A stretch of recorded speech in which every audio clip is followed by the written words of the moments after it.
Assalamualaikum warahmatullahi wabarakatuh. Hari ini kita akan menyambung pelajaran kita dalam bidang hadis. Tajuknya ialah setiap orang ialah pemimpin. Untuk tajuk kali ini, objektifnya ialah yang pertama, kamu boleh membaca hadis dengan betul. Yang kedua, kamu mengetahui maksud hadis.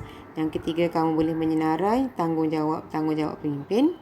Dan yang keempat, kamu boleh menjelaskan pengajaran hadis. Baiklah, Ustazah akan bacakan hadis terlebih dahulu. Dan selepas ini Ustazah harap kamu semua boleh membaca hadis dengan betul.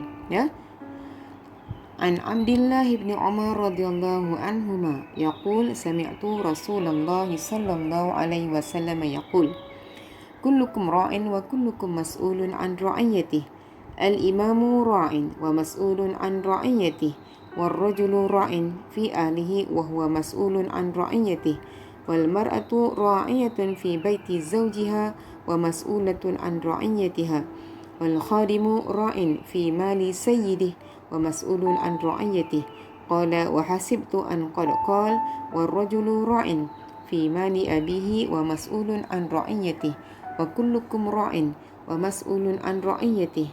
Riwayat Al-Bukhari. Baiklah, kita lihat maksud hadis. Kullukum ra'in, setiap kamu adalah pemimpin. Wa kullukum mas'ulun an ra'iyatihi, dan setiap kamu bertanggungjawab atas kepimpinannya. Al-imamu ra'in wa mas'ulun an ra'iyatihi, imam itu ialah pemimpin dan bertanggungjawab atas kepimpinannya. War-rajulu ra'in fi ahlihi wa huwa mas'ulun an ra'iyatihi, dan lelaki itu ialah pemimpin dalam keluarganya dan bertanggungjawab atas kepimpinannya.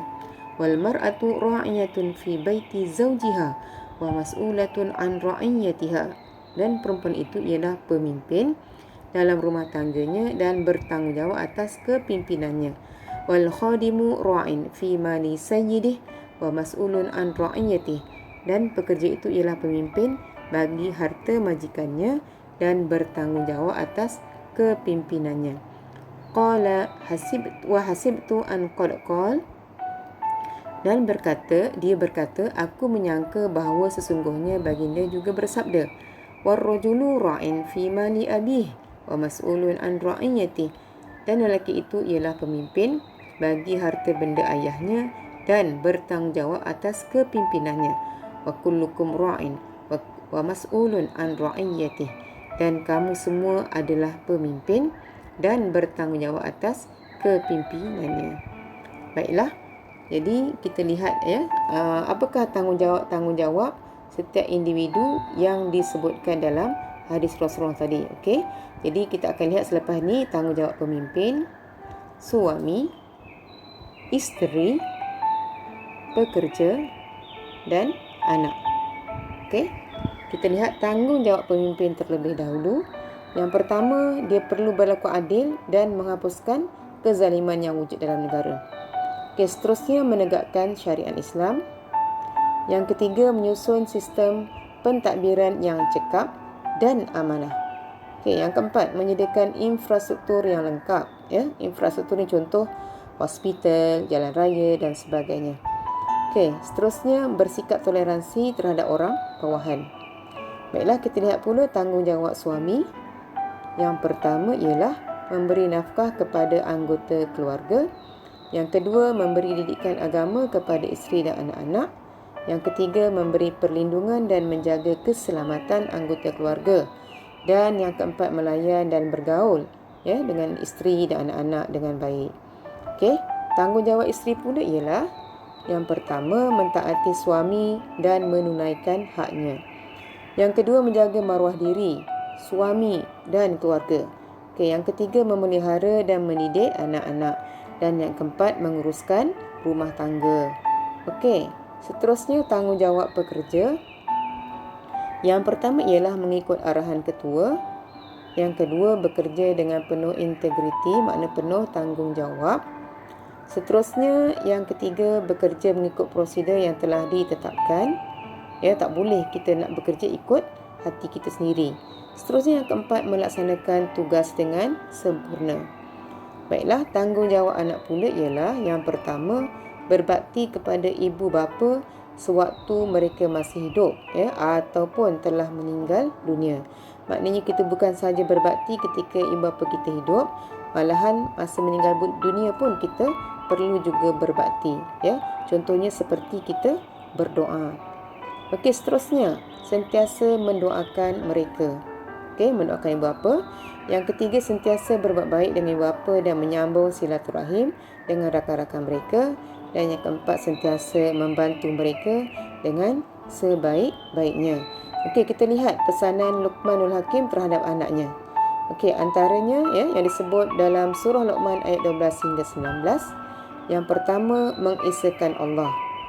Yang kedua, berbuat baik kepada kedua ibu bapa. Yang ketiga, sentiasa bersyukur kepada Allah Subhanahu Wa Taala dan menghargai kedua ibu bapa. Yang keempat, perbuatan baik atau jahat akan diberi balasan oleh Allah Subhanahu Wa Taala. Seterusnya, yang kelima, dirikan solat.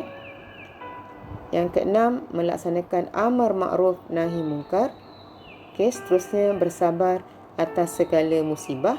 Dan akhir sekali iaitu menjauhi sikap sombong. Okey, baiklah. Seterusnya kita lihat pengajaran hadis yang telah dibacakan tadi. Okey, yang pertama kita hendaklah menyedari bahawa setiap individu berperanan sebagai pemimpin yang akan dipertanggungjawabkan di hari akhirat kelak. Baiklah, yang kedua, menjalankan tanggungjawab terhadap orang yang dipimpin dengan adil dan amanah. Okey, yang ketiga, memelihara dan melindungi anggota keluarga agar selamat di dunia dan di akhirat. Okey, seterusnya, bertanggungjawab terhadap segala urusan keluarga dan urusan rumah tangga agar kekal dan harmoni. Okey, seterusnya, sentiasa bersikap amanah dalam pekerjaan supaya rezeki diberkati oleh Allah Subhanahu Wa Taala. Okey, seterusnya berbakti kepada ibu bapa semasa hidup atau setelah meninggal dunia kerana jasa mereka tidak terbalas. Okey, dan akhir sekali mencontohi sunnah Rasulullah sallallahu alaihi wasallam dalam segala aspek kepimpinan, kerana baginda ialah contoh ikutan yang terbaik. Baiklah, untuk pelajaran hari ini sehingga ini sahaja, dan Ustazah harap kita semua boleh melaksanakan tugas dan tanggungjawab sebagai seorang pemimpin, dan kita adalah pemimpin, maknanya ikut hadis tadi semua orang adalah pemimpin. Okey, saya sudahi dengan wabillahi taufik wal hidayah. Wassalamualaikum warahmatullahi wabarakatuh.